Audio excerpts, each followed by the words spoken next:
Welcome into Pickaxe and Roll, brought to you by Superbook Sports. I'm your host, Ryan Blackburn, at NBA Blackburn on Twitter, part of Mile High Sports Podcast Network, and I am excited to discuss this Denver Nuggets win as the Nuggets defeat the Portland Trailblazers. Final score, 122-113. Interesting storylines in this game, maybe a little bit different than I think you might expect. But tonight, the Nuggets got it done. Didn't matter that Damian Lillard went off for 44 points in this one, including 30 at halftime. He was upset by the end of this game, not going to lie. And it was actually pretty funny in the arena, not going to lie. That's one of those things where nothing was really going his way.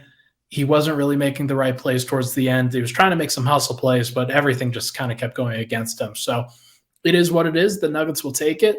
If you are listening to this podcast on Apple Podcasts or Spotify, wherever you get your podcasts, welcome. If you're listening on YouTube, watching on YouTube, welcome back. Thank you so much, everybody, for tuning in. First show, massive success. Really appreciate everybody for hopping on that bandwagon. Grew the MHS YouTube account by a lot. This podcast will go up likely about the same time as the last one did, about 11 o'clock after the game. Going to try to do a little bit earlier than that, but things happen. It is what it is, but should be really good. Had a good time with the first one. Got some good feedback from that one. Now we've got a little bit more of an updated thing that we're going with here. Got the Superbook logo in the top, Pickaxe and Roll logo in the top, other side of that little graphic, but should be good here. Got the banner on the bottom of this podcast, and everybody should know by it saying the Nuggets win 122-113 over the Portland Trailblazers. You also see their first career win for David Adelman, as the head coach of the Nuggets. It was interesting earlier today. The Nuggets got they notified everybody that Michael Malone had gone into health and safety protocols. And it was interesting to see that Michael Malone, previously they had multiple assistant coaches go in, including David Adelman. And so Popeye Jones last year was the guy who really took over for the bench. This time around, David Adelman gets his chance, gets his first win as the Nuggets lead guy. And the locker room after the postgame was going crazy. It was just absolutely bonkers in there. You could hear it from the media room next door. Those guys were going, they were cheering. There was an ice bath going in with DeAndre Jordan just absolutely showering David Adelman with some cold-ass water. And he took it all in stride. Seems like a very good guy. Seems like this Nuggets group is just still very connected right now. And why wouldn't they be, right? 14 straight wins at home, I believe it is. They're now 20-3 at home on the season. And we will get into why here real quick. We'll talk about the starters. We'll talk about the bench in the second segment. And then we will do some playoff matchups in that third segment. I think that's an interesting time. Interesting time right now in general, just to look at the playoff field. I think a lot of people are going to be surprised. David Adelman was very graceful in his post-game presser. He was excited about the victory, but more than anything, he just wanted to give credit to everybody else.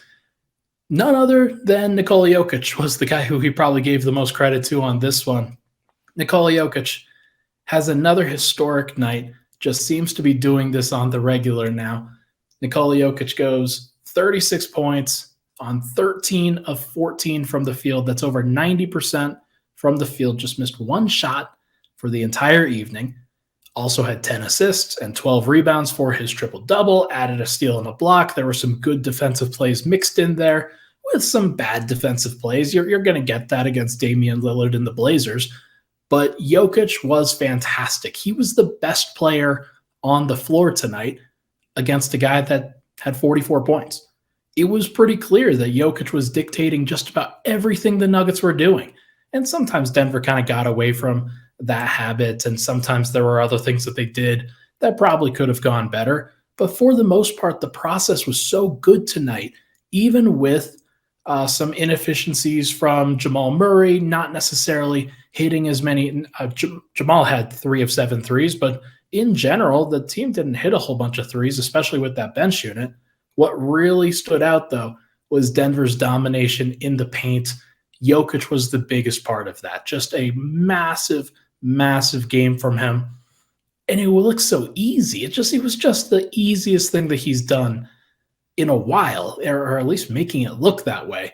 And he does it in such different ways. But the one that really stood out to me tonight was the floater, in how he would always get into the middle of the paint, and he was very comfortable. So I asked him about it post-game, and he laughed about it and said he actually had a fight with Ogi Stojakovic, who's one of the Nuggets assistant coaches. Back then he was a player development guy, I think brought on for Jokic specifically. And they have really grown together over the course of these many long years. And in his first and second year, Jokic was trying to figure out the best way to attack the rim as a ground-bound center.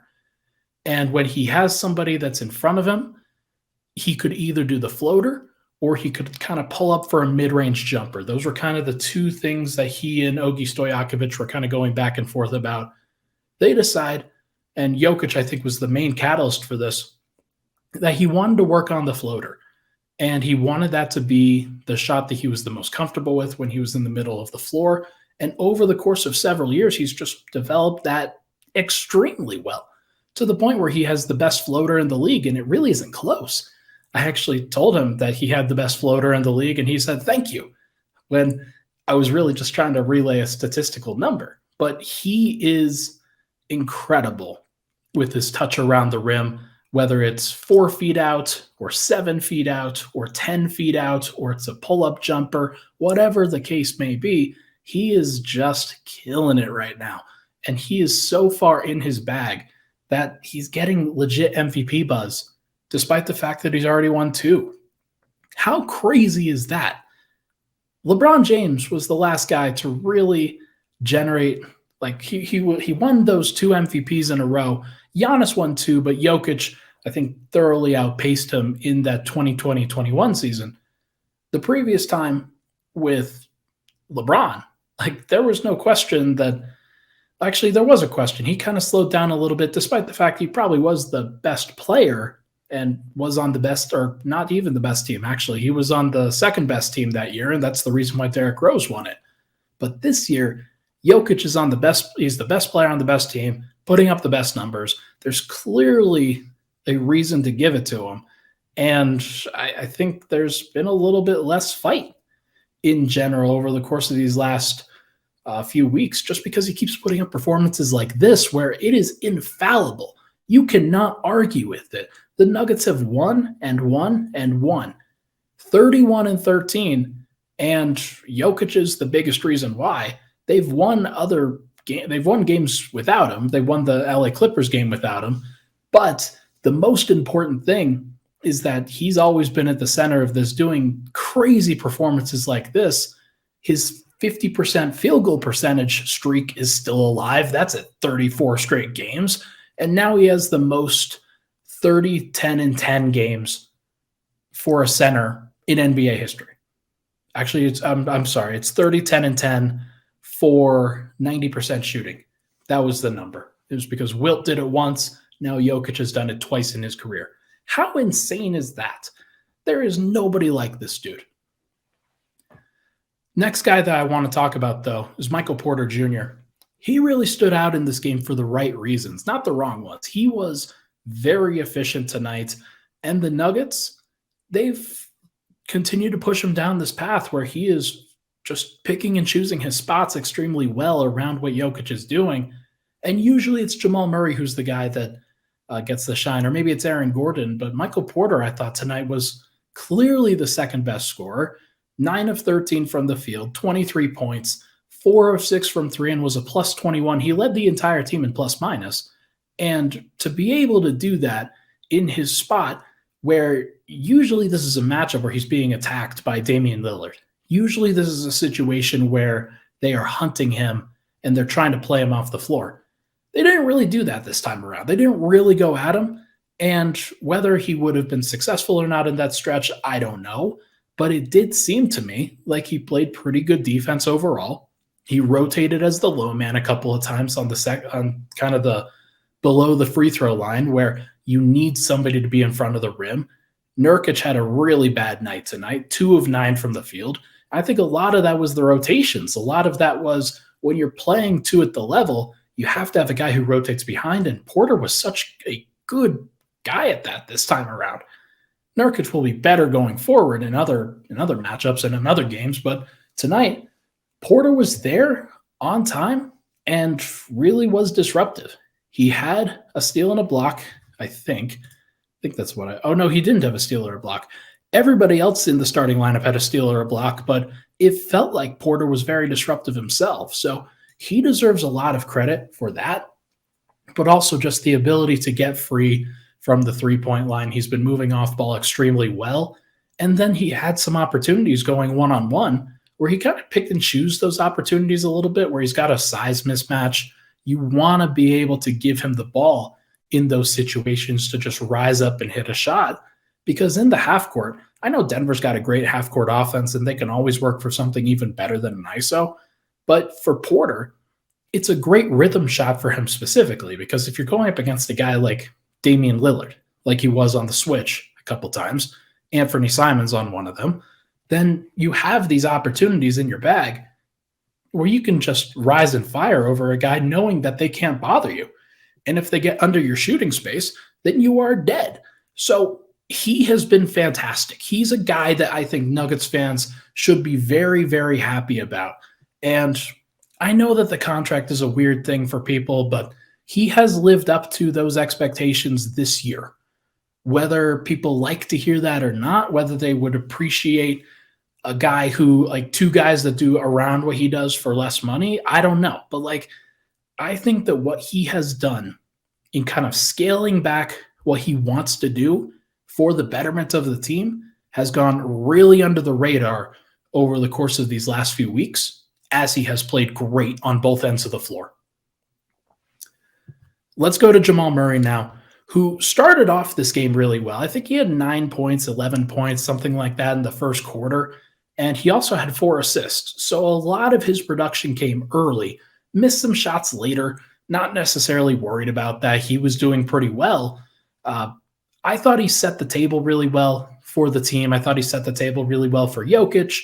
Wasn't really hogging the ball. I know he took 15 shots and people are going to be like, oh my gosh, why has he never passed the ball? Well, he's really talented. So you don't necessarily want him passing the ball all the time. Like, he also can handle the ball and he's really good at that. So you want to be able to have some balance there and don't want to just go through Jokic the entire time. He got his numbers. You don't need to worry about that. But with Murray, he was very good too for much of this game. I thought that he slowed down as a shooter as the game went along. And I thought that there were like opportunities where he got stuck on screens a couple of times guarding Dame, gave up a couple open shots, and then they ultimately moved KCP onto Damian Lillard, and that was a more successful matchup for obvious reasons. But I do like that Denver has put Jamal Murray on Damian Lillard at the beginning of games. Lillard wasn't getting free as often as people think. Like, he got 30 points and he got switched out onto guys. It wasn't just Jamal. I do not want to point it all at him, because you really have to guard a guy like that with 5 players, not just one. But I do think that Jamal got roasted a little bit at times, and so they switched the matchup. He went on to Anthony Simons a couple times. He went on to, I don't know, Nas Little, Gary Payton II, guys like that. And in a playoff series where you're playing Bruce Brown more, where you're playing KCP a whole bunch and you're just matching minutes, then you're probably going to have Jamal guarding some of the smaller guys, whether it's a Josh Hart or somebody else. But it was pretty clear that he had some good moments and he had some bad moments. And I thought that the good mostly outweighed the bad tonight. Not necessarily his most efficient shooting game, but it is what it is. He'll be back at it. And we'll see if he plays tomorrow. The Nuggets play on Wednesday. I'm recording this on Wednesday, so pretty late for me. But I do think that he's still in a good position where he can play, and he probably should play. I know that Denver's on this massive streak, but I do think that there is something psychological to trying to beat the Wolves given that Denver lost to the Wolves. That's actually their last loss, if I'm not mistaken. The last time they lost was to the Wolves on the second night of a back-to-back. So let's see what they can do going back at it once again. And I know they're on the second night of a back-to-back next game, but Jamal should probably play it. KCP. I didn't put any major offensive numbers here because I didn't feel like this warranted it. He wasn't great offensively tonight, missed his threes, but defensively was where he really shined. 3 steals, 1 block, defensive player of the game, the most important numbers for everybody. When he was switched on to Lillard at the second half, he spent some time on him before and kind of switched onto him on occasion, but for the most part, KCP was just everywhere. He was doing a whole bunch, running through screens, bouncing off of them and drawing illegal screening fouls. He was deflecting passes. He was blocking shots. He was disrupting passing lanes and just getting into people's airspace, forcing them to pick up a dribble. It was great. And Lillard is so good that he can get around most of that and still be very efficient. But I thought that he slowed down in the second half, having to carry such a heavy load and having Denver getting a quicker player onto him in KCP than Jamal. KCP is just very athletic, very versatile, and he's provided a nice mentality for Denver this year that they've been able to really replicate over and over and over again, but he's been setting the tone. So glad to see it with him. Got the defensive player of the game chain for the Nuggets, and that's a really exciting thing. He deserves a lot of credit. I was talking about this with Jenna Garcia. Doesn't get enough credit in general for the role that he is playing because everybody on the team is so good. Jokic is so good. He's always going to soak up the majority of the credit. And then Jamal and MPJ come back, and that's really the main storylines. Aaron Gordon has gotten the all-star consideration because of what he's been doing, but KCP kind of goes unmentioned sometimes in the starting 5 conversation, but he's second in the NBA in plus-minus. He has been spectacular this year, and he has been a perfect fit for what the Nuggets have been asked to do. And finally, Aaron Gordon. Really good stuff from AG tonight. Not necessarily his most high-volume, efficient game, but 5 of 5 from the free throw line. That's really encouraging. 7 rebounds, including 2 offensive, 8 assists, 1 steal, 1 block, was a plus 20. He has been legit in terms of replicating kind of what Jokic does as a passer. Some of the passes that Aaron Gordon is now making are ludicrous. He had a behind-the-back pass to KCP in transition right in front of the Portland bench. He's been doing stuff like that all year where he just is very confident in what he's doing. And having somebody like that along with Nikola Jokic, Jamal Murray kind of does this too, where he'll throw in the flashy pass here or there. Those guys, all 3 of them combined for 25 assists tonight. That's a crazy number. That is a great number. And when they're all sharing the court as much as they are, it's a big deal because you have this playmaking on a consistent basis where nobody is ever feeling like they have to isolate. Nobody's ever feeling like they have to create something out of nothing. It is always assisted. And because of that, Denver has been able to win so many games. They've been able to lead the league in offensive rating or be very close to it for much of the season. That is the biggest reason why.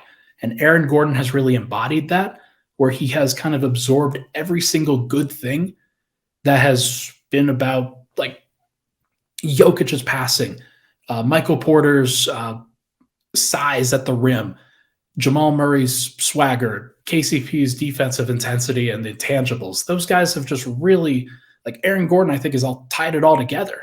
And he gets so much credit for that, anecdotally. I would like to give him more credit going forward, just because he's probably been the second best guy on the team.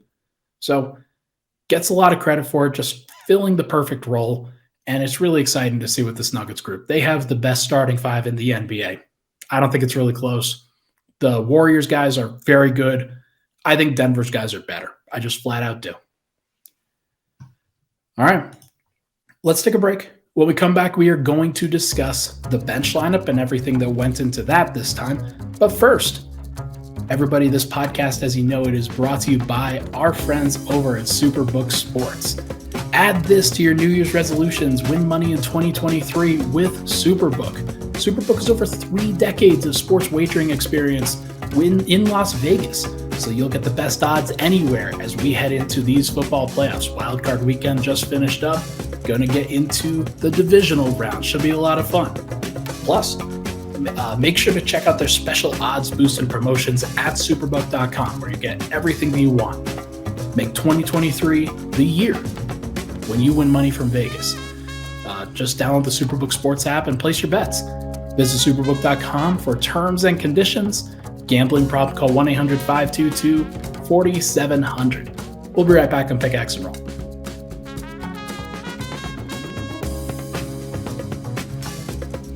All right, we're back. Pickaxe and Roll. Ryan Blackburn here. Thank you so much, everybody, for tuning in. Let's now discuss the bench lineup for these Nuggets as they got Vlatko Čančar back. I thought that was a sneaky big addition for this Nuggets team after a not great outing with Zeke Naji and DeAndre Jordan as the primary front court. Those guys weren't great together. I didn't feel like they did their job in the last game. And now you go back to the lineup that had been working with Bones healthy enough to go tonight, Jamal Murray, Bruce Brown, Vlatko Čančar, Zeke Naji. Vlatko had a leg contusion that he had crop up at the beginning of not beginning of last game, but kind of right before pregame started. And so it was very odd to see that crop up, but he showed up and played well tonight. Actually, I don't want to go that far. I thought that there were some good things that he did connectivity-wise, where the Nuggets definitely need somebody who can just continue to facilitate, get the Nuggets to the next action and the next play on the offensive end. Because sometimes if you just go your turn, my turn, with Bones Hyland and Jamal Murray, then you can lose a lot of what makes the team very good, where you have a guy like Vlatko who can just whip passes underneath like he did tonight. I liked what I saw from Vlatko tonight on the offensive end.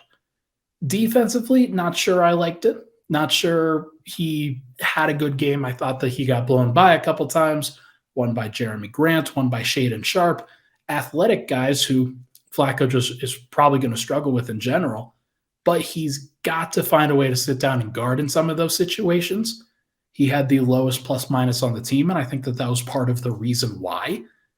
But what I will say is that the most important thing for that bench is just to not give up a margin, not give up a complete massive lead. When Bones Hyland was on the court, they were a -7. Bones went 2 of 10 tonight. He was 1 of 7 from the field, from 3. And I don't think he played that well on the offensive side. Defensively, I actually thought that he made some good plays after what was a really bad start. He got into it. He was hustling more, playing just better in general. But most of the time, a lot of that credit, I think, can be ascribed to Zeke Naji and Bruce Brown and Jamal Murray and guys like that. KCP actually staggered with the bench in the first half. Jamal Murray staggered with the bench in the second half. I forgot about that little tidbit as I realized, okay, Jamal was there the second half, KCP was there the first. They had interesting things, but Bones was really getting hot, or not getting hot. He was getting up a lot of shots in that first quarter, second quarter area. Finally got one to drop, and there was a big sigh of relief for everybody. They had still managed to maintain the lead. It wasn't that bad for much of it, but I will say it wasn't great. The only reason why Denver really maintained that lead was because the Blazers couldn't really match the scoring. They scored 36 points in the second quarter, but most of that was when Damian Lillard was back on the floor. I thought that their bench specifically, Shaedon Sharpe had a couple of good moments, don't get me wrong, but Anthony Simons is the guy that staggers with the bench for them. He's their Jamal Murray, as Jokic is kind of the Damian Lillard of Denver. Anthony Simons was bad.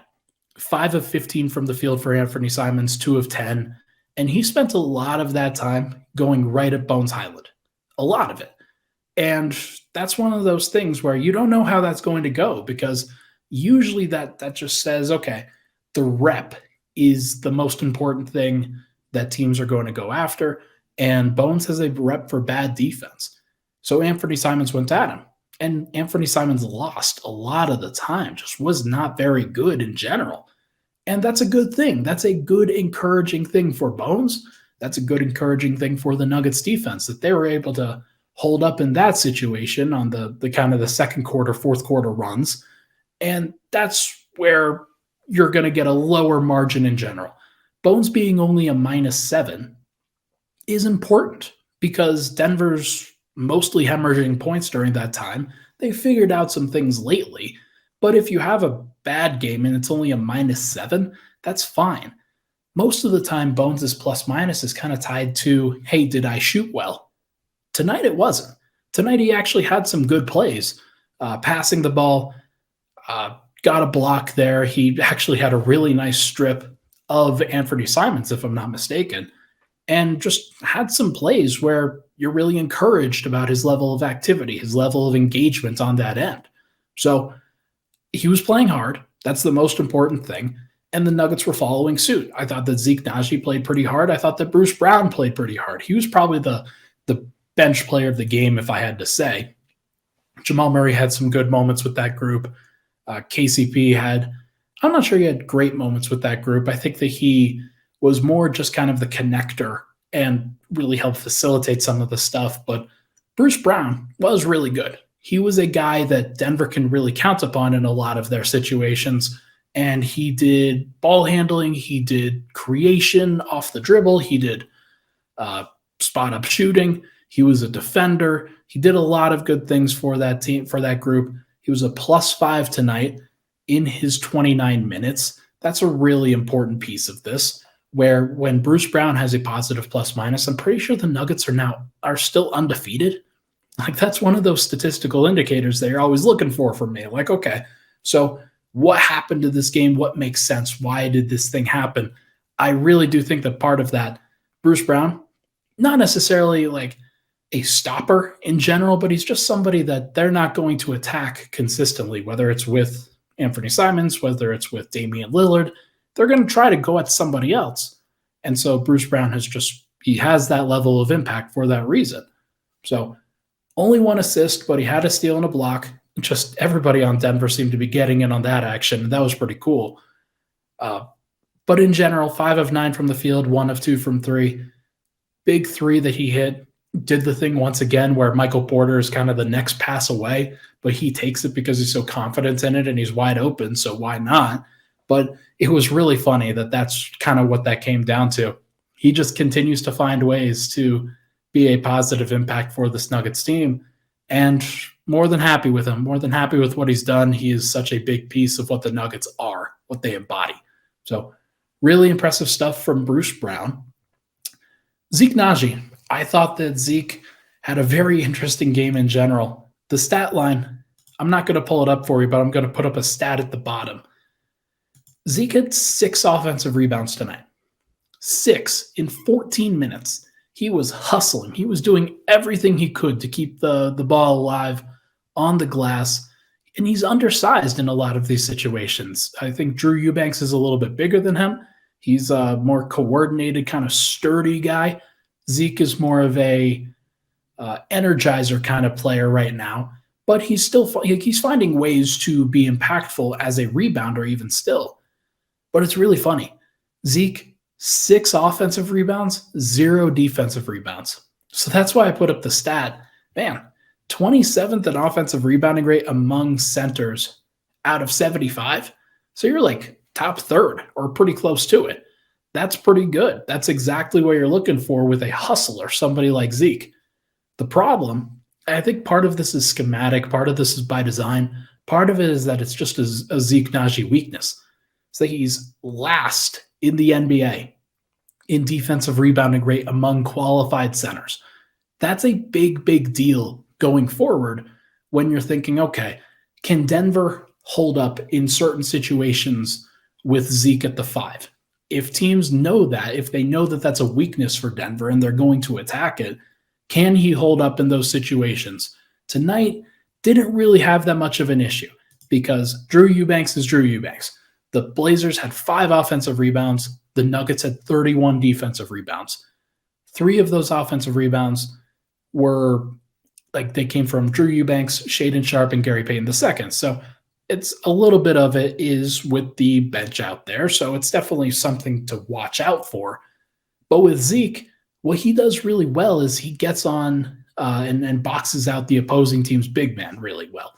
A lot of those cases, Denver has a really strong defensive rebounding rate, even though Zeke is a horrible defensive rebounder himself. So I think he needs to find more opportunities where he can be impactful as a defensive rebounder. But Bruce Brown had 3, Bones Highland had 2, Vlatko Čančar had 1. Jamal Murray has actually been really great as a defensive rebounder in general. He's been very involved on that end of the floor, had 5 tonight. If the Blazers are going to be like that, they got to the line 25 times tonight, made 24 out of 25 free throws. So there weren't exactly a ton of missed opportunities for Denver. So I'm glad that they were able to really capitalize on that. That didn't burn them. But this is a weakness for Denver. 75 out of 75 in terms of actual defensive rebounding rate is really, really bad. So good on Denver that it didn't burn them tonight, but something to watch out for. And I think that's it in terms of actual bench guys. Not a lot going on with the bench tonight. Bones didn't make his shots. He will make them going forward. I wonder if that ankle's bothering him at least a little bit and that he just played through it. Hopefully he's fine going for tomorrow, where he had a really good game the last time he played the T-Wolves. So maybe that can continue. We're just going to have to see. But I do think the bench will have to step up in the second night of a back-to-back. They're going to have to play with energy at home because the starters may not bring it immediately. So we're going to watch out for that. But for now, let's take another break. When we come back, we are going to discuss the standings for the NBA right now and just everything that's kind of going into that on the Western Conference side. We'll be right back.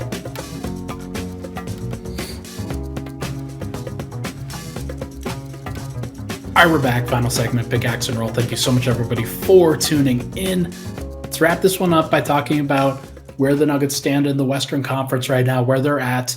They've won 7 games in a row. They're first place in the Western Conference at this point. They are 9-1 in their last 10. The only team that's better right now, the Memphis Grizzlies, who are 10-0 in their last 10. They've won 10 games in a row. Just can't stop losing. It has been pretty crazy to watch what Memphis has done. They've done it mostly against bad competition. Like Denver tonight, Portland is a competent team. I know that they're currently tied for 10th right now, but they're one of those teams that they still have a positive point differential. So it's not like they're bad. They're just playing bad right now. And I think Denver kind of caught them at a good time here. But in general, the Nuggets are doing a really, really nice job at the top of the Western Conference of keeping every single team at arm's length, except for Memphis. Memphis, they just can't really do anything about right now. But they've built up so they're 0.5 games ahead of Memphis. They are 5 full games ahead of New Orleans, 6 ahead of Sacramento, who shout out to the Sacramento Kings, 4th seed for them. Congrats to them. That's awesome. Dallas, they are 7.5 ahead. LA, 9 games ahead of the LA Clippers, 9 games ahead of the Golden State Warriors, 9.5 ahead of the Utah Jazz and Minnesota Timberwolves, and then 10 games ahead of the Oklahoma City Thunder and Portland Trailblazers, who are both sub 500. So, lot to like for where the Nuggets currently stand. They have separated themselves along with Memphis to now be at above 70% win rate. That's a great, great pace for what the Nuggets are going to continue to do. So let's take a look now at some of the playoff matchups. I'm going to have these cycle through on the bottom of the screen, but this is what the current Western Conference playoff picture would be if it was just 1 through 8, where you don't have the play-in tournament. Let's just assume that the 7 beats the 8 and the 8 beats the 9 in the playoff tournament upcoming. So your Western Conference playoff field for the 2023 playoffs, the Nuggets would be facing off against the Jazz, the Grizzlies, a rematch against the Warriors, except the Grizzlies have home court. Actually, they had home court last time, so didn't really affect them then. We'll see about now. Pelicans versus Clippers in that 3-6, and Kings versus Mavericks in that 4-5. Man, the Mavericks would kill the Kings, I think. I mean, maybe the Kings would just be unstoppable offensively, but I just can't imagine they have anybody to really match up with Luka. That just seems like a really tough matchup for them in general, but we're just going to have to see how that plays out. But if it plays out this way in particular, I think the Nuggets should actually be pretty pleased. Nuggets versus Jazz. The Nuggets are clearly they're a better team than the Jazz, but what I do think is that the Jazz over the course of these last few weeks have really moved over to playing Walker Kessler a lot of minutes. Walker Kessler is very good. He's going to struggle with Nikola Jokic. That's just going to be a thing. They don't really have anybody to match up physically with both Aaron Gordon and Michael Porter unless they go with Jared Vanderbilt at the 4 and Lauri Markkanen at the 3. Doesn't seem right to me, but either way, those are some good bigs for the Jazz, but nothing really that Denver can't handle. Lauri Markkanen is very, very good. The Nuggets will struggle to stop them defensively, but I don't think that the Jazz can stop Denver offensively. Walker Kessler is a very good rim protector, but he is like kind of in that Rudy Gobert mold where Joker's had no problem with a guy like Rudy Gobert, where you don't need to worry about a guy like that. So going to be interesting to see if that were to happen, how that would fare. But Denver would be going up against the winner of the Kings versus the Mavericks in the second round if they won the first. And assuming that that's the Mavericks, you're facing Luka, but there seems to be a hard ceiling that Mavericks team can get to. I know that they can break down what the Nuggets do, and I know that they have confidence if they go up against Denver. But I honestly feel that the last time that the Nuggets faced the Mavericks, which was, I think, early December, I think Denver's just a different team now than they were then. Maybe they kind of revert back to some of those tendencies that they had against the Mavericks back then. But I honestly think that Denver's just a better group. They're very confident. They know what they're doing. Michael Porter's back healthy. There's just a lot to like about what the Nuggets have done. And I continue to think that the Mavericks, despite the fact that they have a reasonable point differential, they are probably better than what their record says they are right now. It still feels to me like they're underachieving, and that doesn't necessarily bode well for a playoff matchup with Denver, where Denver, they seem to get all the right bounces. They seem to be in the right spots. They've been hustling. They've been very good over the course of these last few weeks here. I think that Denver's just a better team in general. And sure, Luka could win that matchup for Dallas, but I seem to think that it just doesn't feel right in that matchup. Like, I think Denver could just win that 4-1 or something like that, as if they were playing like relatively consistent basketball. So maybe that happens, maybe it doesn't. But if that were the case, if Denver could get through maybe one or two quick series and be relatively unscathed, then you're looking at the other side of the bracket. And on that other side, you have the Grizzlies, the Warriors, the Pelicans, and the Clippers, who I think are four pretty dangerous teams, especially to Denver, where you're not really scared about the Clippers, don't get me wrong, but the Pelicans are a very unique team. And having them face off against the Clippers, that's a very interesting matchup in and of itself. But the Grizzlies and the Warriors, if any team is going to take out the Warriors this year, it's going to be the Grizzlies. I know the Warriors are they're not the best version of themselves right now, but they still have another level that I think that they can get to, maybe a second level beyond that. And they are still a team that hasn't been eliminated in the playoffs since the 2016 finals, outside of the 2019 finals when KD and Clay both got hurt. Both of those times, like injuries played a major part. And I think that team just has a lot of confidence in itself and in its ability to win in every situation. So if you have them face off against the Grizzlies, and then if they win that matchup, face off against the winner of the Pelicans versus Clippers, they're going to be tired towards the end of it for one. But for another, they might be knocked out entirely, where you don't have to face the Warriors. You don't have to face the Suns because they don't even make the freaking bracket. Like, Denver's in a great spot if they stay as the one. if they were the 2 seed and had to face the Warriors in the first round, that would be tough. That would be a scary matchup for sure, which is why I think Denver has to pay attention to this stuff. They're not going to try to avoid the Warriors, but they're not going to try to seek them out, I don't think. So if you're in a situation where Denver, they could really make a run towards the end of this thing, you want an easy path. You do not want to have to go through the gauntlet. And maybe that's what fans want. Maybe that's what they want to beat the best. If you want to be the best, you've got to beat the best. And maybe that's what fans actually want. As somebody who has the Nuggets' best interest in heart, I don't really want that for them. I would honestly prefer that they have a relatively easy schedule until the Western Conference Finals, and then you're tested a little bit and you kind of primed up for an NBA Finals matchup. That would be what I would prefer. But I'm one dude. And so we'll see what ultimately happens when it comes. And you've still got 3 months until the playoff bracket is really set. So there is so much time until that point. We're going to learn a lot over the course of these next couple months, but in general, Denver's in a great spot. And if they just keep winning, hard to really argue with that. So hopefully that continues to go down. For now, let's wrap up. Nuggets versus Clippers on Wednesday night. That should be a lot of fun.